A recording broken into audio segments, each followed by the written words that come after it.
I'm excited for my guest today.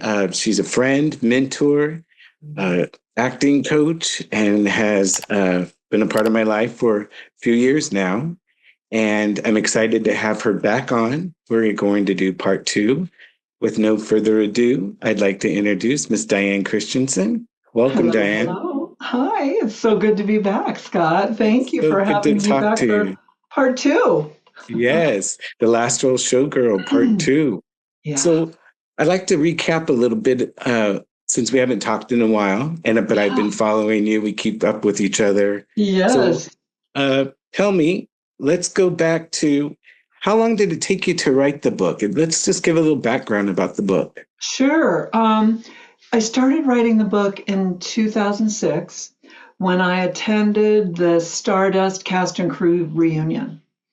And that included five decades of dancers on the strip that had worked at the Stardust. And this was just Wow. before the Stardust was imploded. So I Right. sat there and I looked around and I thought, wow, we have dancers here from the 1950s, the 60s, the 70s, the 80s, and the 90s. And it was just an overwhelming feeling of this is ending. This is ending. There won't be big shows much longer. They're imploding the hotels that they originated at, and certainly the Bluebells who came from Paris to work at the Lido Right. de Paris. And I thought I'm just going to start writing my stories from my dance days. And I did Right. not consider myself a writer. And I just started writing memories, and I'm really glad that I did because Yes. 20 years ago I was 20 years younger, and I could remember the stories. Not that I've forgotten, but a few names have slipped my mind, and I've picked up the phone and called my best friends, my showgirl friends and showboy friends, to see if they remembered, and a lot of them didn't remember either. I mean, because they were fleeting people. They were people we knew for a week, or somebody we had an experience with. But over time, because I run my 34-year acting studio, Right. I, in between, kept handwriting the stories. Wow. And after a certain amount of time, I thought, well, I really need some structure. And if I'm going to put this into a book, I really need to take some writing classes. But that didn't occur until, I would say, 17 years in. And then Oh, I wow. got two writing instructors. So I was taking two writing classes a week with different Oh my people. God. One was a five-time published author who's a dear friend, Marilyn Kent, and she was great at, structuring the book and setting goals. And then my Okay. other writing coach, Minda Burr, who's also my jewelry designer. Oh, I have a Minda on today. Her Ah. beautiful jewelry. Oh, Yeah. that's right. Yes, yes. Yeah, and I she was remember. an actress and writing coach, and she was very good at getting me to go deep. And I found that once I was able to tell the stories that maybe I didn't want to tell, like childhood things that I Yes. would get stuck because I'd never told those stories to people, and they were hard. And of course, my parents weren't with me anymore, so it was a little bit easier. But once she got me to tell those stories, I feel like that's where I found my voice. Once you tell your story, it's just like acting, you and I know. Once you're Yes. honest with your story and you can tell your story without, getting, gripped into all the emotion and all of the trauma, then it becomes a little less confronting, and then I found my voice, and then I found my writing skill. It's amazing. Wow. And in the book, I have two voices. As you know, I have Yes. the older woman looking back and the young Yes. woman growing up in the industry. Right. So, Right. And so it's a there's a little, fascinating story because you do take us, you just don't take us from that moment in time where you started in the show business and dancing. You yeah, take us back to the beginning. a And I little think bit. that really helps Yeah, to get the full picture of it. it Uh, does. I love the book. I mean, I've read it twice. I, Oh, thank love it. you. It's a book that I couldn't actually put it down. Like I would finish reading for the evening or whatever, Right. but it's a book that really, you want to get back to it. It's hard to shut the book. You want to turn the page because there's so many cliffhangers in it. And so I encourage my listeners, the ones that haven't purchased it, it's a great summer read. Thank you. And I wrote it that way. I tried to leave each chapter a cliffhanger. However, my publisher really, really took out a lot. Oh, really? They took out 30,000 words. Because once my publisher got on board, who I love, they believed in the book, they believed in me, and I appreciate them for that. But they said a memoir should be 60,000 to 100,000 words. And it was about 125. So now the book is about 95,000 words. So they said, condense your chapters, make them each an equal length, which wasn't the case when I wrote the book. I'd have a short chapter that had some impact, and then I'd have a long chapter. And they said, no, make them all even. That's just their format. Each publisher has something that they want to keep. And they had me take out anything that was risky, anything that could get them sued. Oh, okay. So there were stories taken out, and names were changed. And so, things got changed around a lot. Well, the book also incorporates a lot of emotion as well, a lot of deep emotion, a lot of joy. And it's like I said, it brings all of that together, and it's a cliffhanger. It's not only just about your journey as a showwoman, but as a young woman, the young woman growing up in that era and that time. Yeah. And which leads me to as a young performer, and I've written down some notes because I really wanted to be, as a young performer. Yeah. Your accomplishments, because you were at a young age. Did you realize what was happening at that moment? That's a good question. I was pretty savvy. I was a pretty mature 17-year-old when I went to New York to audition for the Rockettes.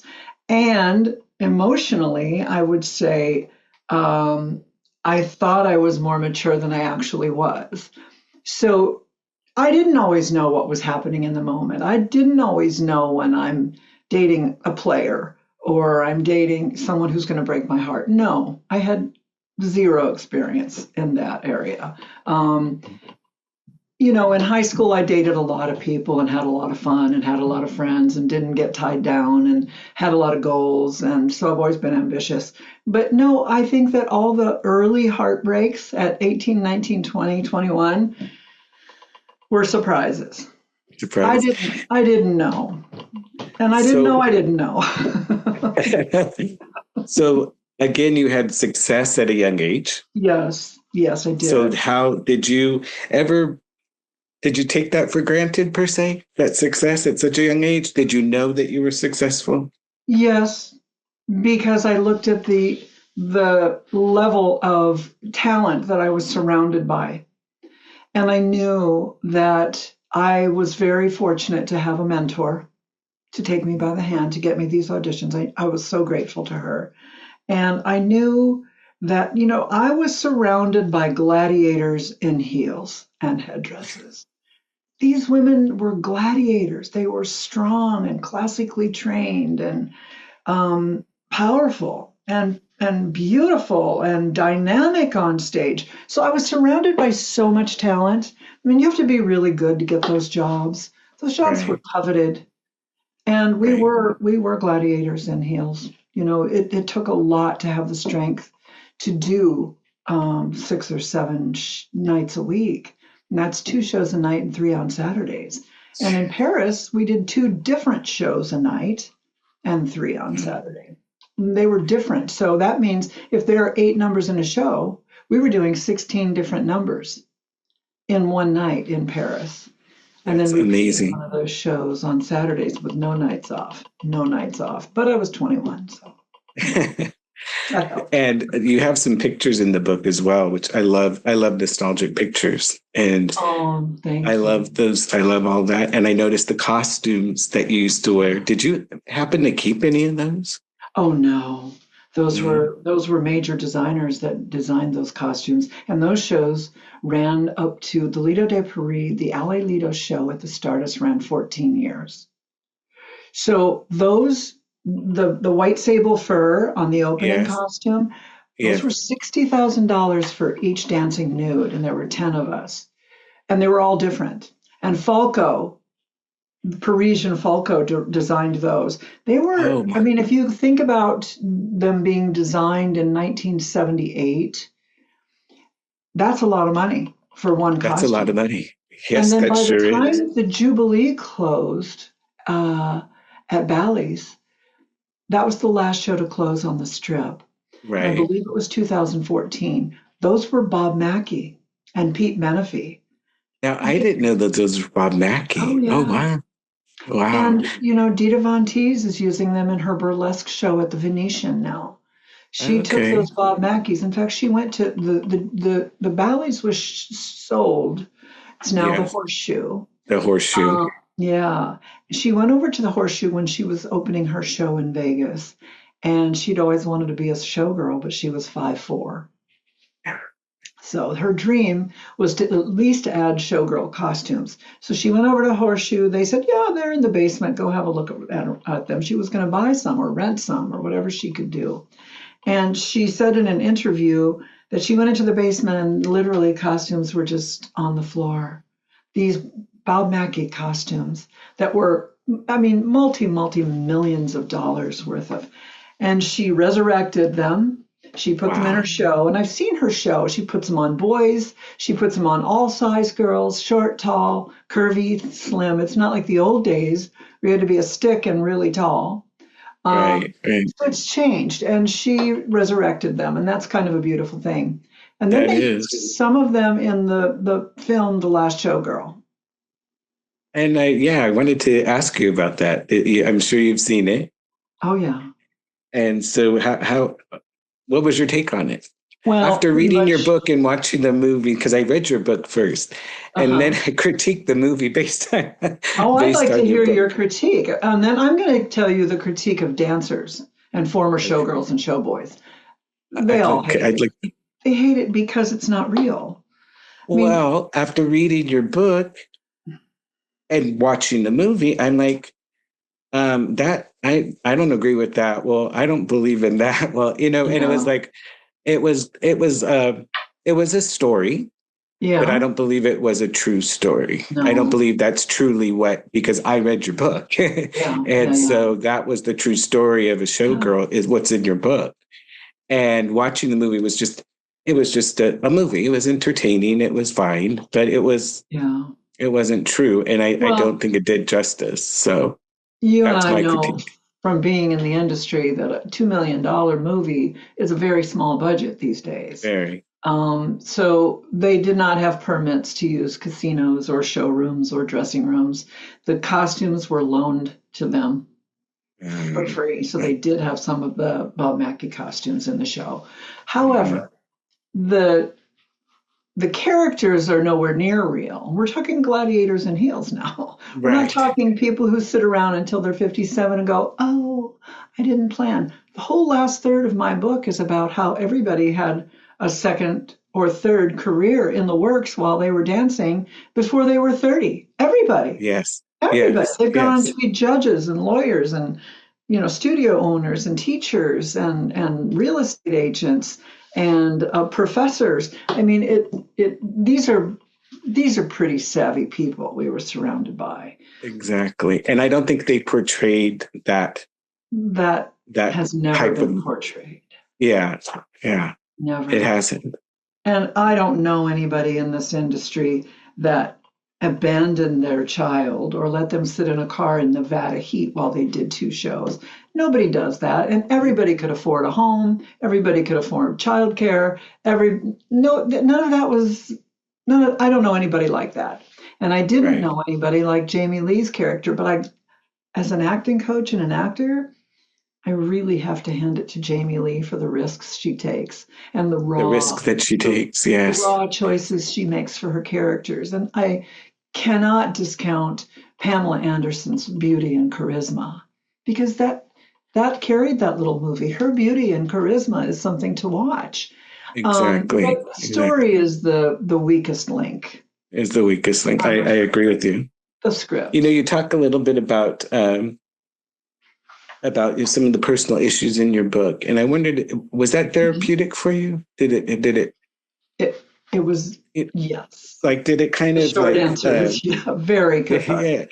yeah, because I find that sometimes writing for me is therapeutic, and I just wondered if you got the same type of feeling because you Well, touched upon a lot of serious issues in your life in the past. yes, yes, yes. And I didn't really, I wanted it to be real and well balanced. And I think the coming of age aspect of it and being a young woman in show business, we were objectified and we were manipulated, um, especially by the first producer that I worked for, Tibor Rudis, who Mm-hmm, was he was Australian. He was a Hungarian Jew from Australia, and he was quite a character. In fact, when the miniseries gets made, you have to play him, Scott. mm-hmm. I decided. I would love to. Yes, now we need a producer. But that's the next thing. But he objectified us. He wanted everybody to be a certain way. He didn't care what it did to his acrobats or his showgirls to go to the fat doctor, the pain doctor. Yes, They yes, just yes. fill them up with pain pills and diet pills. And I mean, I didn't know what I got into when I took diet pills. I couldn't even get through the 3-month prescription. So writing about all that was everything I wrote about was cathartic for me. I think the hardest thing to write, and this is where I got stuck and why it took so many years to finish the book, and I'm sure a lot of people that write memoirs have these moments. I got to stories from when I was 12 years old, about my family that were really difficult to write. And of course, one of my brothers is mad at me for writing it, of course. And then, of Oh, course, my other brothers are like, "You go, girl. It's your story."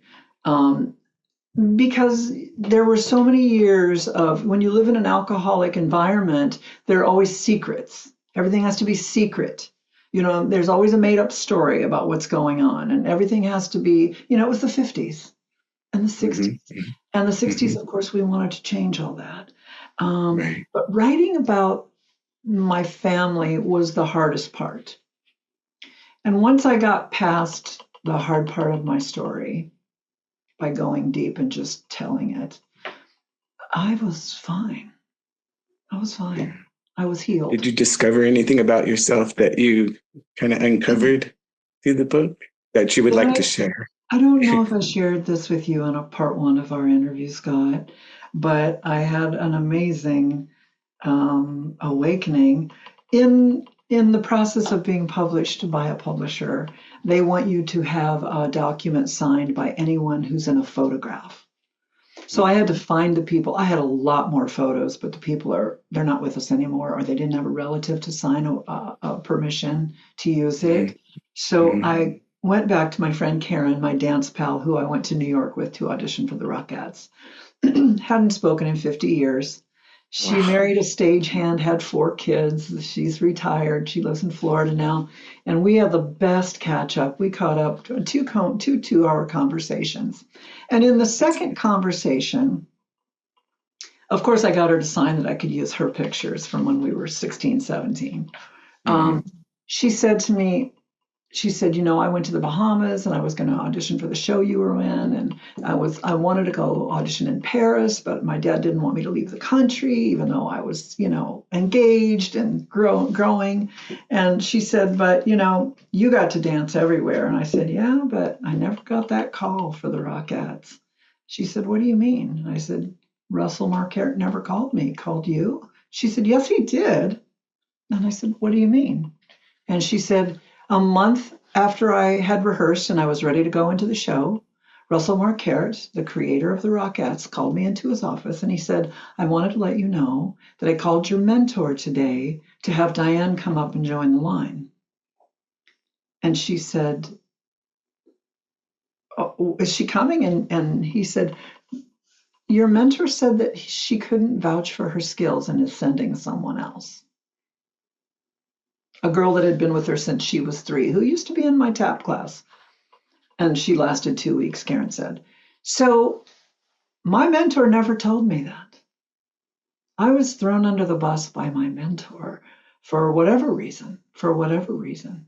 Wow. Yeah.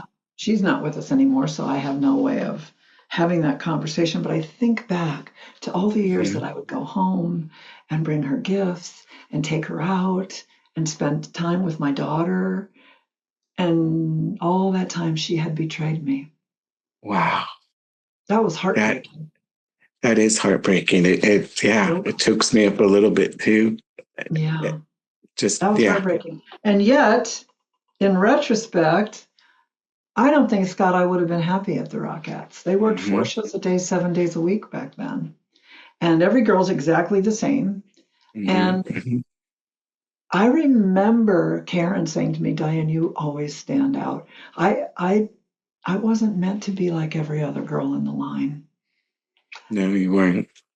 Even I don't think you were. I wasn't. And I don't think I would have been happy. So I'm sure things turned out exactly the way they were supposed to. Absolutely. But still, to hear that fact, when I waited and sacrificed and waited and sacrificed, was difficult to hear. I can only imagine. Because it would always be in the back of your mind, I'm sure. Yeah. Regardless of what destiny was doing. Right. Exactly. Whatever destiny was unfolding, which was perfect, of course. Well, like I said, it's a fabulous book filled with stories like you just told us. And I want to hear what's been going on with the book tour, because that has been very exciting following you on Instagram. And I know you've been to Las Vegas a couple of times. You've been on 3 times. The local networks there or talk shows. Well, I was on the Fox 5 More show, which is a network show, twice. Once when the book launched, and my publicist in Las Vegas arranged that. And then in the late summer, I had a book signing at Barnes & Noble in Vegas that was very successful. And it was so fun to have 30, 50 people come that I knew and buy books and sign books and get together and have a reunion. So that was amazing. And then the Fox 5 More show invited me back with a different host to do a promotion of the book signing. And my publicist, I had only worked for 3 months. So she wasn't working anymore, but she arranged it anyway. That was wonderful. Wow. And then I had a New York publicist who probably booked 20, 25 podcasts and probably a dozen magazine interviews. And a lot of them are on the book website, which is the lastrealshowgirl.com. So all of that took place between April and September, but then podcasts came in all the way through January. I was doing podcasts, good ones too. And then I had a Time magazine interview, which is on the website. Yes. Yes, I think, yes. Taylor Swift. I remember that. Taylor Swift's album came out, The Life of a Showgirl. And I was fortunate enough to be chosen to be interviewed for that, for Time magazine. And that was great. And it just kept going. I kept getting invitations, and it wasn't being done by my manager or my publicist anymore. It was just unfolding, word of mouth, a recommendation here, a referral here. And now I have a book signing this summer at Barnes & Noble in Huntington Beach on July 26th. July 26th. Okay.